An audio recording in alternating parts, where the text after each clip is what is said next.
Hello, Mr. Streamer. When is the best and worst HSR patch to start as a new player? The best patch is yesterday. The second best patch is today. But if you're specifically talking about a patch with the least... Okay, honestly, right, there really isn't like a bad patch to start.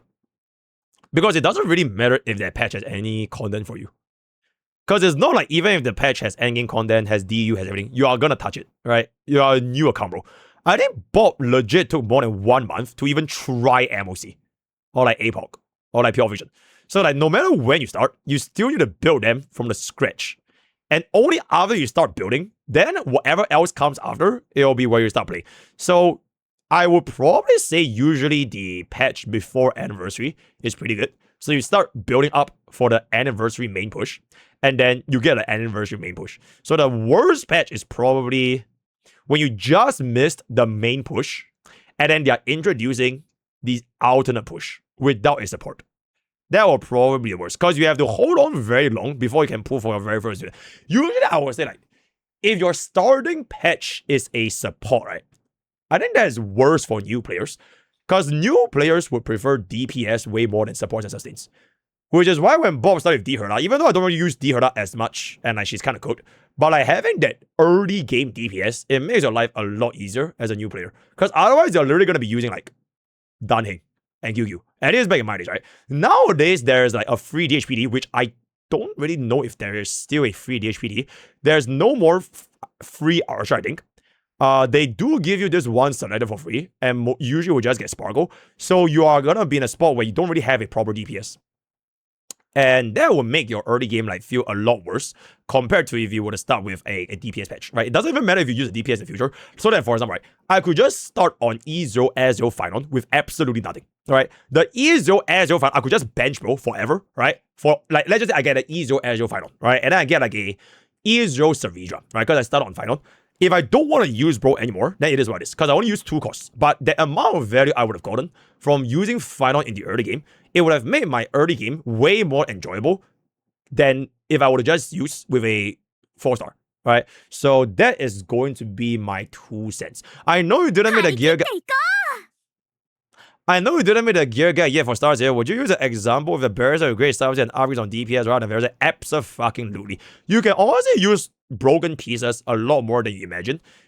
But except that I don't really have enough broken pieces to go around because I don't have enough ready XP. But especially for like speed sets, right? If you're gonna speed contest, you can just run random gears with like 5, 6 speed.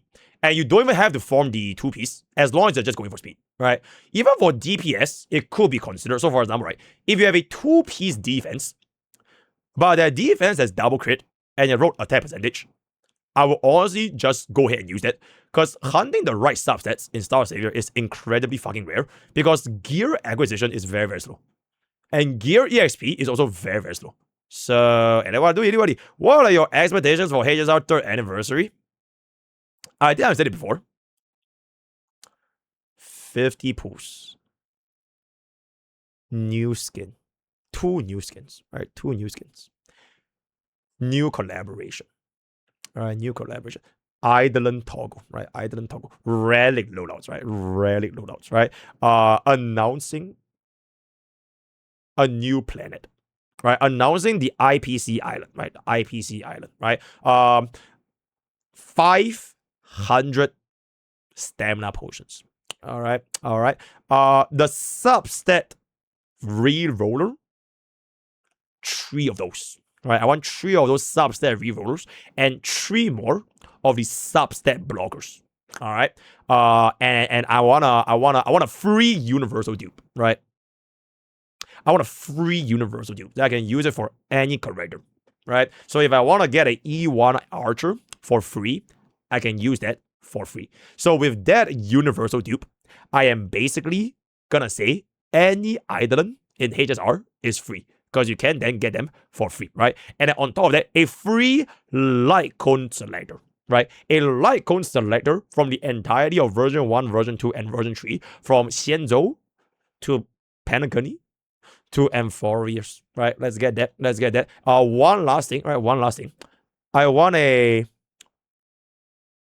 Oh, I want a girlfriend. Yeah, I want facial to come over and sit on my face, right? So that is what I'm expecting for the 3rd anniversary. Yes. So okay. On Twitter, why is Cyrene the most hated?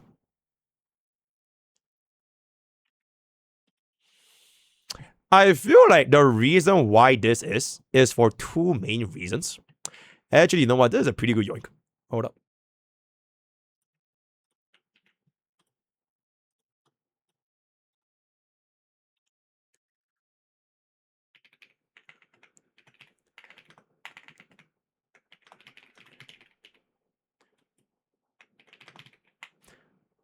Pondering.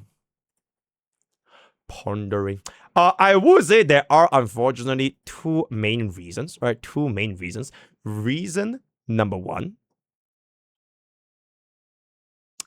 she is a Mimi, and everyone hates Mimi.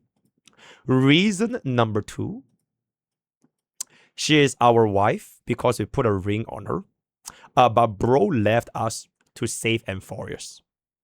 So we literally got anti-art. And there it is. Have you played Chaos Zero Story? I don't think so. I need to clear out some of the items for my favorite game, Honkai Starbucks. So we are going to be discussing this very interesting topic, which at this point, it has a decent amount of traction going on.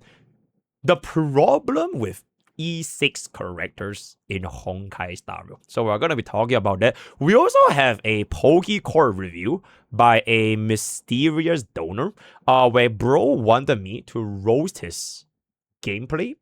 On top of that, we also have the war website, right? The war website. So we do have the data for King Pompom, right? So once we get through these Honkai Starbucks things, then it is just gonna be all in Star Savior, if I can say so myself. Goryo is Goryo, absolutely. All right, chat, thank you for listening to me. Yep. Oh my god, Markin, thank you so much for the 15 years. Thank you. That's what Akron said from the picture. I'm dying. Absolutely. Honestly, chat, if you think about it, right?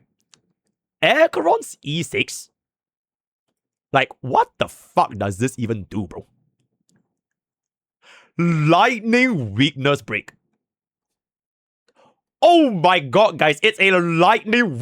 This is an E6, by the way. Like, if you really think about it, right? Like, if you just ignore this 20% res pen, because every single one in mums always have res pen in E6, what the actual fuck does this thing actually do, bro? What am I gonna play? Is that why people run Dockeron? So you can get lightning weakness break, and then you can trigger that shit with Kafka. Like, it just doesn't make fucking sense, right? So we will be discussing this very, very soon. Very, very nice, right? In any case, I hope you guys have a great day so far and a good rest, and hope you guys touch grass. We are just gonna come right here. This week. Oh, it's already coming. Oh, it's coming, guys. Oh, it's coming. So loved the masses. Oh, chat, I think after this live stream, I will not be streaming for a while. Probably over the entire weekend. Maybe Monday, maybe Tuesday as well. And I'll see you guys on Wednesday. Because it's gonna be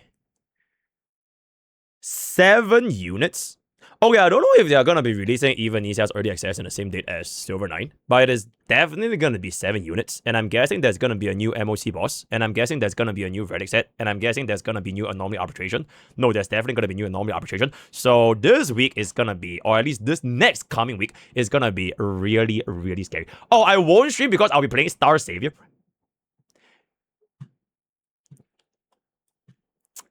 Thank you, right? Thank you. You have cooled your last cool, my man.